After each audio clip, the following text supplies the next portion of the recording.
ઈ હાસુ લાવો 10 રૂપિયા. એ હારું હાલે. ભલા દાદા ટોરસ આવી ગયો. હે હું લાવ્યો એ ટોરસ. ટોરસ શું કામ લાવ્યો? તમે તો કીધું તું ટોરસ લાવવાનું. એટલે આ ટોરસ લાવવાનું નતું કીધું, મોરસ લાવવાનું કીધું તું. તો પણ હરખું કહેતા હોય તો. પણ યાર હું કામ ટોરસ મગાવું? મને એમ કે તમારે તમારા ભાઈબંધ સંદુન ઘરે જવું છે, તેમ છોકરા હાટુ ટોરસ લઈ જવું છે. પણ લા મેં ક્યારે કીધું મારે સંતુન ઘરે જવું એમ? પણ તમે ગમે ત્યાં બહાર ગામ જાઓ, મને ક્યાં કયો ભાગો તારે કયો. કેવો માણસ છે, ઉધી ઉધી વસ્તુ લાવે તોય મારો વાંક કાઢે. જો બોલો તમે હરખું નથી કહેતા ને પાછા કકડાટ કરવા માંડ્યા. કેટલા લાવ્યો ટોરસ? એ 150 રૂપિયાનું. લ્યો બોલો અત્યારમાં 150 રૂપિયાની ખોટ આવી. તો ઈ તો તમારા લીધે ખોટ આવે, તમે હરખું કહેતા ના. તો હવે એક કામ કરવી, હવે વસ્તુ લેવા હું જાય, તું ન જાતો. મને ક્યાં વાંધો છે, હું તો ખાટલે બેહી શેઠ ની જેમ.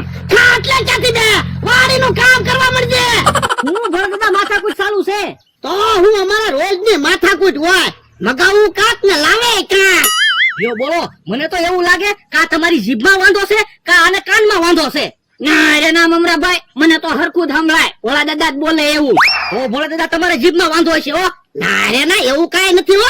તો પણ એક કામ કરો ને, ગાંડા સાહેબ ને બોલાવો, એની પાસે તપાસ કરાવો, ખબર પડી જાય તમારે જીભમાં વાંધો છે કે આને કાનમાં વાંધો છે. હા ઈ હાસુ, ગાંડા સાહેબ ને ફોન કરો, ભલે મારે ખર્ચો થઈ જાય, પછી રોજ મારે ખોટ તો ન આવે. હેલો ગાંડા સાહેબ, ક્યાં છો? આ ભોળા દાદા વાડી આવવાનું છે.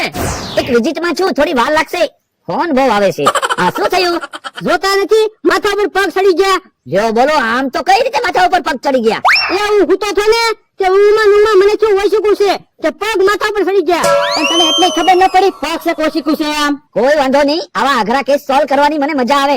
સાયકલમાં હવા ભરવાનો પંપ છે? હા પંપ લેતા આવો. સારું, પણ પંપ શું કરવા ગાંડા સાહેબ? એમાં એવું છે, પંપ થી તમારા પેટમાં હવા ભરશું ને એટલે તમારું શરીર ફૂલશે. શરીર ફૂલશે એટલે માથા ઉપરથી પગ ઉતરી જશે. જો ગાંડા સાહેબ પંપ, બસ તમે પંપ મારો. હવે જો પંપ મારું પેટ ફાટી જાય. ઓ કઈ રીતે માથા ઉપરથી પગ ઉતારશું? કાક વિચારો. હું ડોક્ટર છું તો પછી મારે જ વિચારવાનું હોય ને. એક કામ કરો, કરવતી છે? હા કરવતી લેતા આવો. મારા પગ નથી કાપવાના ગાંડા સાહેબ. એ પગ કાપવા કરવતી નથી મગાવતો, એક નાનકડા લાકડાની જરૂર પડશે એટલે કરવતી મગાવું છું. પણ લાકડાની જરૂર પડે તો લાકડાનો આમ ઢગલો પડ્યો. તો એક કામ કરો, આવડું લાકડું લેતા આવો અને એક દોરડું લેતા આવો. એ હારું, તો દોડું શું કરવું? એમાં તમને ખબર પડે કે મને ખબર પડે? તમને. તમે ડોક્ટર છો કે હું ડોક્ટર છું? તમે. તો તમે ચૂપ બેસો થોડી વાર. ગાંડા સાહેબ લાકડું આવી ગયું, દોડું આવી ગયો. બસ લ્યો, અહીંયા બે પગમાં લાકડું આમ નાખી દો અને દોરડું બાંધો, પછી દોરડું ખેંચવાનું છે. એ હારું. તમને તમતા સહેજે દુખાવો નહીં થાય, હમણાં ઇન્જેક્શન આપી દઉં છું. પણ ગાંડા સાહેબ પગ બહુ દુખે. અરે નહીં પગ દુખે, હમણાં ઇન્જેક્શન આપી દઉં ને એટલે પગ નહીં દુખે. વળી પાછો ફોન કોનો આવ્યો? મમરો જાડિયો, પાછું શું કામ છે? હા મમરા જાડિયા. ગાંડા સાહેબ જલ્દી આવો ને. અરે પણ અહીંયા વિઝિટમાં છું, હમણાં થોડી વારમાં આવું જ છું, ફટાફટ હો. એ હારું. હા જલ્દી આવું જ છું. ઓય બાપા, ગાંડા સાહેબ જોવો તો ખરા, મને ઇન્જેક્શન દઈ દીધું. તમને ઇન્જેક્શન આપી દીધું? હા. કોઈ વાંધો નહીં, મારું કામકાજ એવું છે, ફરજિયાત ઇન્જેક્શન આપવાનું. પછી ભલે ને ગમે એને ઇન્જેક્શન દેવાઈ જાય. એક કામ કરો, ફી આપી દો ફટાફટ. પણ પેલા પગ તો માથા ઉપરથી ઉતારો, પછી ફી આપું ને. એ તો કોઈ વાંધો નહીં, થોડી વારમાં હું પાછો આવું છું. એક ઇમરજન્સી કેસ છે. એ હારું. લે કે કાકા. હા, ગાંડા સાહેબ પાછા આવશે કે નહીં? નો આવે તો પાછા ફોન કરશું. ઈ આમ ગાંડા સાહેબ આવ્યા. તું મમરા જાડિયા ફોન કર્યો તો કોને તકલીફ છે? તકલીફમાં તો હજી કઈ નક્કી નથી. એમાં એવું છે, ભોળા દાદા જે વસ્તુ મગાવે ને ઈ આ માણસ ઊંધી લાવે. તમારે તપાસ કરવાની છે, ભોળા દાદાને જીભમાં વાંધો છે કે આને કાનમાં વાંધો છે. કોઈ વાંધો નહીં, હમણાં ખબર પડી જશે દાદાને જીભમાં વાંધો છે કે ભાઈને કાનમાં તકલીફ છે. સ્વાદિષ્ટ વસ્તુ પડી ગઈ? હા લઈ આવો. સ્વાદિષ્ટ વસ્તુ કરી ગાંડા સાહેબ. તમે ડોક્ટર છો કે હું ડોક્ટર છું? તમે. તમને ખબર પડે કે મને ખબર પડે? તમને. આ તો જરૂર હોય તો જ વસ્તુ મંગાવી હોય ને. હા તો ગાંડા સાહેબ. તું મમરા જાડિયા ફોન કર્યો તો કોને તકલીફ છે? તકલીફમાં તો હજી કઈ નક્કી નથી. એમાં એવું છે, ભોળા દાદા જે વસ્તુ મગાવે ને ઈ આ માણસ ઊંધી લાવે. તમારે તપાસ કરવાની છે, ભોળા દાદાને જીભમાં વાંધો છે કે આને કાનમાં વાંધો છે. કોઈ વાંધો નહીં, હમણાં ખબર પડી જશે દાદાને જીભમાં વાંધો છે કે ભાઈને કાનમાં તકલીફ છે. સ્વાદિષ્ટ વસ્તુ પડી ગઈ? હા. લઈ આવો. સ્વાદિષ્ટ વસ્તુ કરી ગાંડા સાહેબ. તમે ડોક્ટર છો કે હું ડોક્ટર છું? તમે. તમને ખબર પડે કે મને ખબર પડે? તમને. આ તો જરૂર હોય તો જ વસ્તુ મંગાવી હોય ને. હા તો ગાંડા સાહેબ. હે લીંબુ ને મરચાં લાવ્યો? હા એમાં સ્વાદ તો હોય જ તે ને. કોઈ વાંધો નહીં. દાદા આ લીંબુ ખાવ તો કેવું લાગે? ખાટું. મરચું ખાવ તો કેવું લાગે? ચીકુ. જીભમાં તો સ્વાદ આવે જ છે હો. પણ ગાંડા સાહેબ એને ખાવામાં કાંઈ તકલીફ ના, બોલવામાં તકલીફ પડે. તો કોઈ વાંધો નહીં, હમણાં ખબર પડી જશે. દાદા બોલો કલમ, કલમ, ખટેરો, ખટેરો. હું ગધેડો. ગાંડા સાહેબ કલમ હું કામ શીખવાડો? અરે આ તો મારે ચેક કરવું પડે, જીભમાં વાંધો નથી ને? જીભમાં તો કોઈ વાંધો નથી. હવે ભાઈને કાનમાં તકલીફ છે કે નહીં જાણી લઈએ, હમણાં ખબર પડી જશે. કાનમાં તો માછલી છે. હા, જો બોલો ગાંડા સાહેબ, મારા કાનમાં થોડી માછલી હોય? અરે માછલી છે. હાચું ગાંડા સાહેબ, માછલી છે? હા, મારા કાનમાં માછલી ક્યાંથી આવી છે? તમારે પાણી ક્યાંથી આવે? કુવામાંથી. કુવામાં પાણી ક્યાંથી આવે? તળાવમાંથી. તો એમાં એવું છે, તળાવમાંથી કુવામાં માછલીનું બચ્ચું આવ્યું હોય અને પછી તું ડોલ લઈને પાણીથી નાતો હોય ને, તો કાનમાં માછલી ગળી ગઈ હોય. તો પણ ગાંડા સાહેબ, હવે મારા કાનમાંથી માછલી કાઢો. ઓપરેશન કરવું પડશે, 40-50 હજારનો ખર્ચો થશે. એ 50,000 રૂપિયા થાય? હા, અત્યારે હું ઇન્જેક્શન આપી દઉં છું, કાલે દવાખાને આવી જજો એટલે ઓપરેશન કરી નાખશું. એ વાંધો નહીં.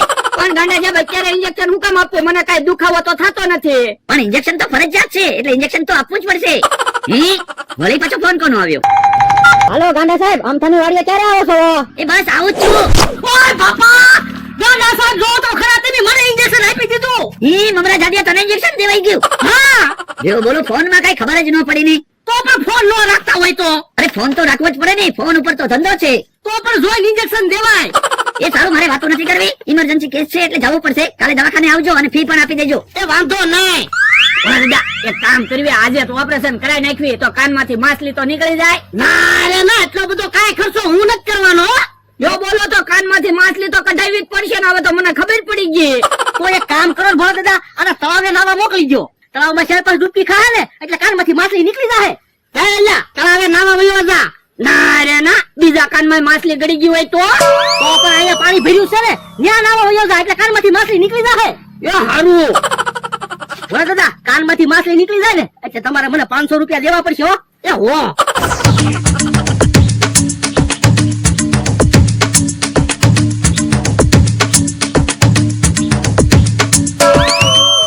એમ ઉમરાભાઈ, મારા માણાના કાનમાંથી માછલી નીકળી છે.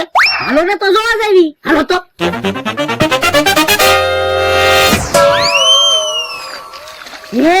અહીંયા તો કેટલી બધી માછલી છે.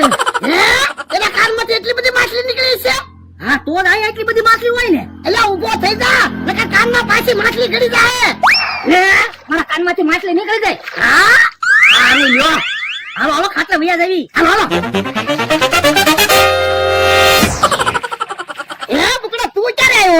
એ તમે માછલી જોતા હતા ત્યારે? દાદા, હવે મને ખબર પડી, મારા કાનમાં માછલી હતી ને તે તમે જે બોલો એ માછલી સાંભળે, પછી માછલી મને ઊંધું કે, એટલે પછી હું તો ઊંધા ઊંધા કામ કરું ને. પણ હવે તો તારા કાનમાંથી માછલી નીકળી ગઈ ને, હવે તું ઊંધા કામ નહીં કરે ને. એક કામ કરો તો ભોળા દાદા, 200 રૂપિયા સેવ ખમણ મગાવો તો. અલ્યા 200 રૂપિયા, અહીંયા નજીકમાં દુકાન બની નથી, સેવ ખમણ લઈ આવતો. એ હારું. જો ભોળા દાદા, સેવ ખમણ જ લાવે ને તો આપણે માની લેવાનું એના કાનમાં માછલી હતી જ તે. કોના કાનમાં માછલી હતી? ભોળા દાદા મારા કાનમાં. હવે કાનમાં કીડી નો રહે કે માછલી થોડી કાનમાં રહે? હવે તો ગાંડા સાહેબ થોડા ખોટું બોલતા છે. હવે ગાંડા સાહેબ ને હું ખબર પડે? ગાંડા સાહેબે એટલો ટાઈમ છો દવાખાનું બનાવ્યું ને, મેં કોઈ દી એની પાસે દવા નથી લીધી. પણ અમારે તો શું છે, ગાંડા સાહેબ ફી ઓછી લે એટલે મેં એને બોલાવી. લ્યો સેવ ખમણ આવી ગયા. જોયું ને ભોળા દાદા, સેવ ખમણ જ લાવ્યો એટલે એના કાનમાં માછલી હતી જ તે. આ ઈ હાસું. હાલો હાલો, સેવ ખમણ ખાવી.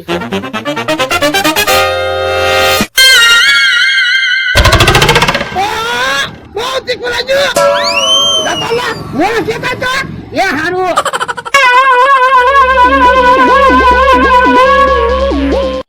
લ્યો આ ભોળા દાદા ટોરસ. હેલો યુટ્યુબ ફેમિલી, હંધાઈને આપણા જય માતાજી.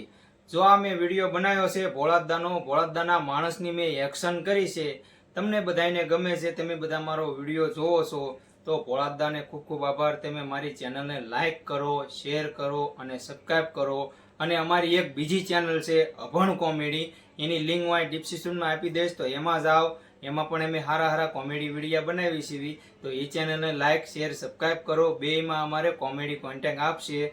તો હંધાઈને જય માતાજી, લાઈક કરજો અને શેર કરજો.